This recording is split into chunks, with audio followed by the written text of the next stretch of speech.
Good day and welcome to Panorama on NT Maiduguri Zonal Center. Today we shall focus on a matter that strikes the very heart of Borno State's recovery and resilience, education under attack.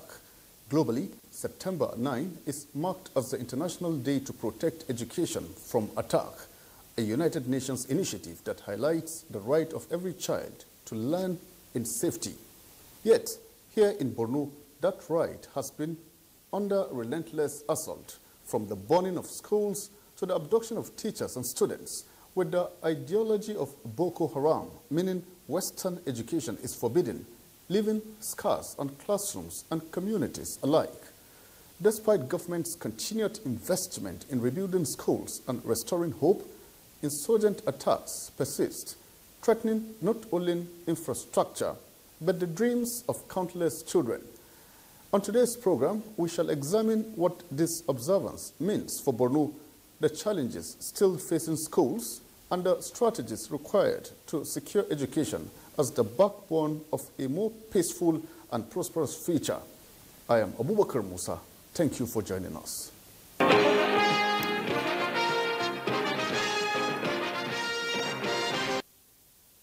Minister of Works David Umahi has reaffirmed the federal government's commitment towards completing the Sokoto-Badagry Super Highway on schedule, describing it as a flagship legacy project under President Bola Ahmed Tinubu's Renewed Hope agenda. Inspecting the ongoing works at Chain H107 in Sokoto State, Umahi maintains that the over 1,000-kilometer highway will not only connect communities across the corridor, but shall unlock job opportunities and stimulate economic growth of Nigeria and neighbors. Bashir Ibrahim Nababa completes the story.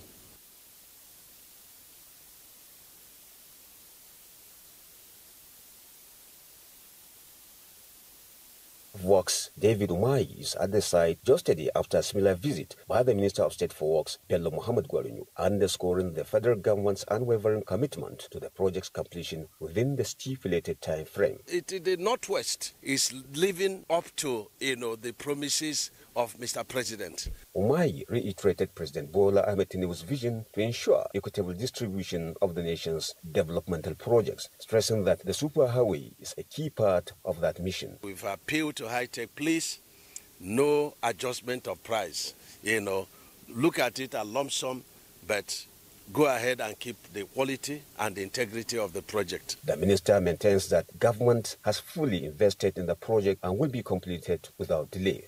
I assure you, Bola Ahmed Tinubu is the president for all, is the president of this country and president for Northwest. The federal officials and contractors working on the project are aligned in their commitment to delivering exceptional results on schedule. The renewed hope agenda of Mr. President to bring projects across the 6 geopolitical zones, this is one of it. He is complying with all our instructions and before he put the second layer or any layer. With this strong commitment, along with government's effective supervision of the contracting firms, the more than 1,000-kilometer superhighway project will serve as a game changer for Northwest, boosting the economy of not just Nigeria, but neighboring countries. From Sokoto, Bashir Ibrahim Nababa, NTA News.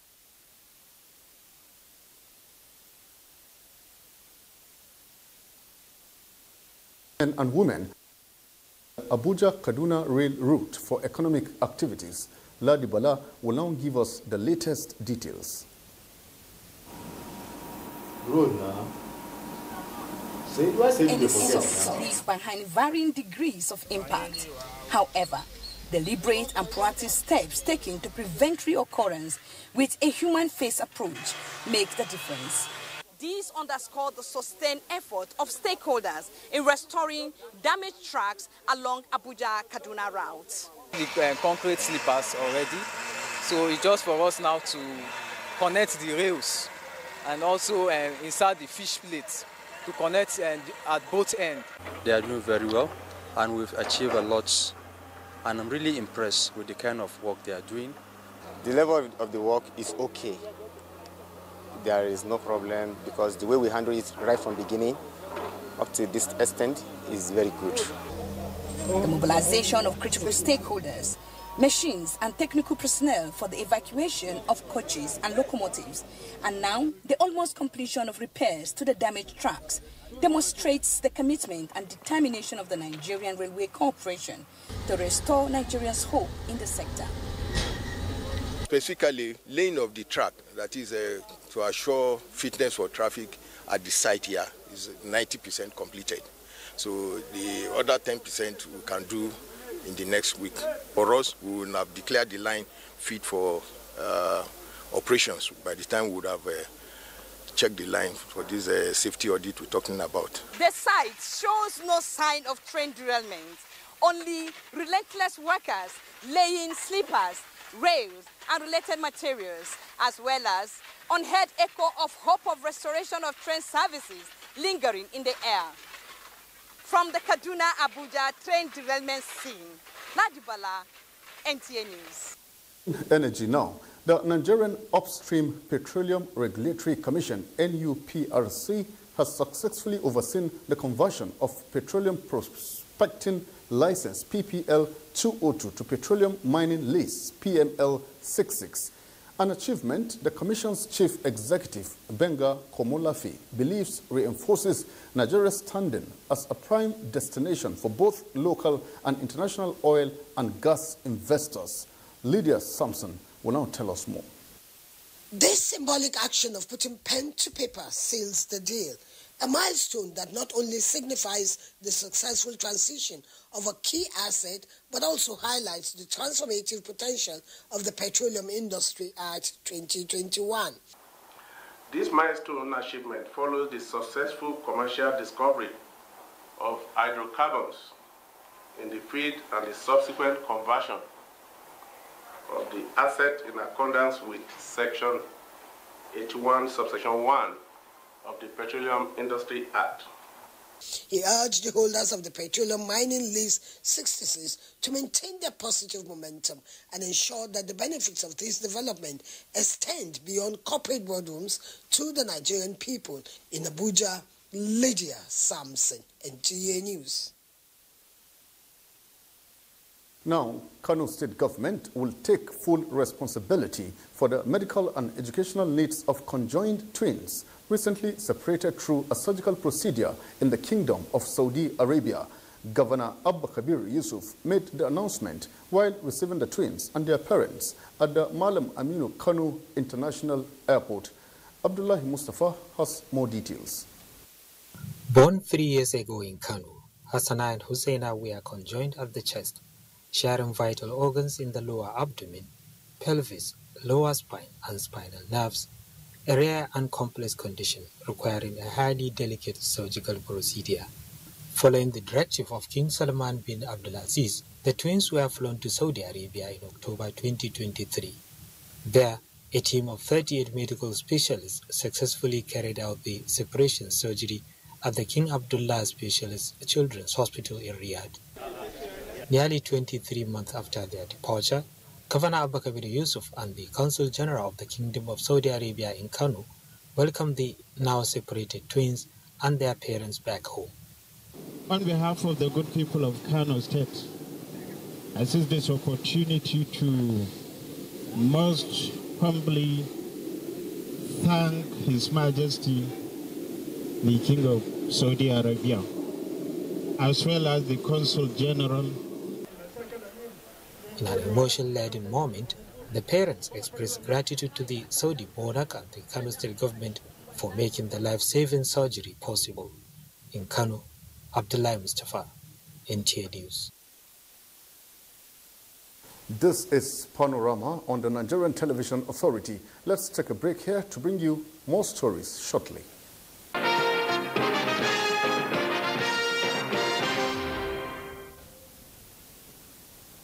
We're glad to have you back. Let's move on now. In Borno State, where insurgents have deliberately targeted schools in an attempt to silence learning, the stories of children and teachers alike reinforce why education must be protected at all costs. Against this backdrop, the Borno State Education Emergencies Working Group gathered stakeholders to commemorate the International Day to protect education from attack. deliberating on fresh strategies to keep classrooms safe. In collaboration with the Ministry of Education, the global observance established by a unanimous decision of the United Nations General Assembly in 2020 is marked every September 9. Here is Pauline Kujevana with the rest of the story. The International Day to Protect Education from Attack draws attention to the plight of students, teachers, and educational institutions caught in armed conflicts, highlights the dangers of using schools for military purposes, and reinforces commitments such as the Safe Schools Declaration. Ministry of Education and UNICEF, among other partners, emphasize the urgent need for deliberate action to inspire resilience and reaffirm the role of education as a tool for recovery in conflict-affected communities. The state government is now working to establish a good number of schools that can bring schools closer to homes so that children can easily access schools without tracking far away from their homes. A lot of schools has been built not only within Maiduguri, but across the state. Nigeria government has made this commitment and also allocated enormous funding, and I can see that there is a good progress at the federal level and at the state level, and more work is required at the state level and the school level to implement these commitments, to ensure that schools are safe. Commemorating this day is a way that we highlight and we sensitize people on the need to see we've joined hands together to ensure that education is protected from both external and internal threats for both learners and even the teachers in the school. Other participants voiced concerns over continued attacks on resettled communities in Borno State, stressing the need for stronger protection measures to ensure safe and uninterrupted learning for children. The event featured a panel discussion that explored pathways to strengthen education in Borno, with this a global theme focusing on AI and education, preserving agency in a world of automation. Education equips individuals and societies to withstand threats and rebuild stronger. Therefore, it is a human right, a public good, and a shared responsibility. In Maiduguri, Pauline Kujevana, NTA News. Let us, at this point, discuss the critical issue of protecting education from attacks and the way forward for ensuring that every child in Borno State has access to quality education free from fear and violence. Now, joining me in the studio is the Executive Director of the Center for Advocacy, Transparency and Accountability Initiative, Katai, and the focal person for the Education in Emergency Working Group, Borno State, Abubakar Sadiq Muazu. So it's so great to have you in our studio at this point in time. All right, Abubakar Sadiq, how safe are schools in Borno today, considering the attacks and, belief by some that Western education is forbidden?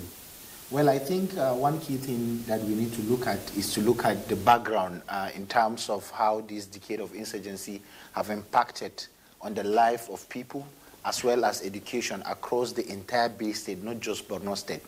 The past 15 years, it's quite clear for all of us and evident to see that the insurgents has caused quite a number of attacks, causing displacement for both people in community, children in schools, parents and caregivers.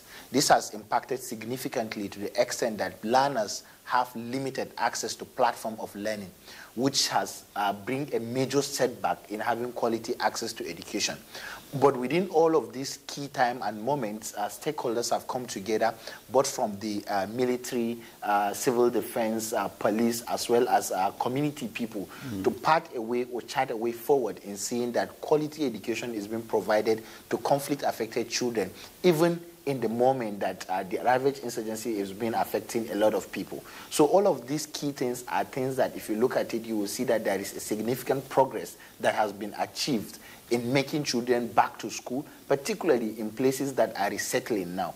With the initiative of the federal government through the Nigerian Security and Civil Defense Corps and Nigerian Police Force, you can see that there are a number of squad formations that are protecting schools recently across various rural communities, hard-to-reach communities, in seeing that children have access to quality education, quality learning. But most importantly, not just seeing education at attack in a perspective of protecting education from attack, from the perspective of just attack by insurgent, but also attack by other key things, preventing children from sexual exploitation and abuse, preventing children for some of the key things that can affect them in the school, from hard labor, from other key things that is there. So all of these key things, with the presence of NGOs, particularly in the northeastern part of Nigeria, you can see that there is quite a number of awareness raising among teachers, awareness raising among stakeholders, particularly the parents and caregivers, in seeing that these children have quality access and quality education in the basic level of education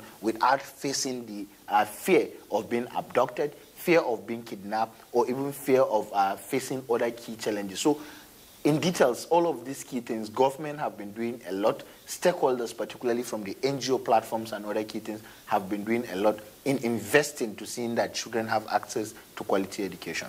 All right, Executive Director Katai, we would also like to know, what is government and community leadership doing to keep schools, teachers and students safe? Well, I think if you look at it, you'll get to believe with me that parents and caregivers have been doing a lot in the sense that positive parenting session has been conducted in most of these communities where parents get to understand the value of even giving children access to quality education.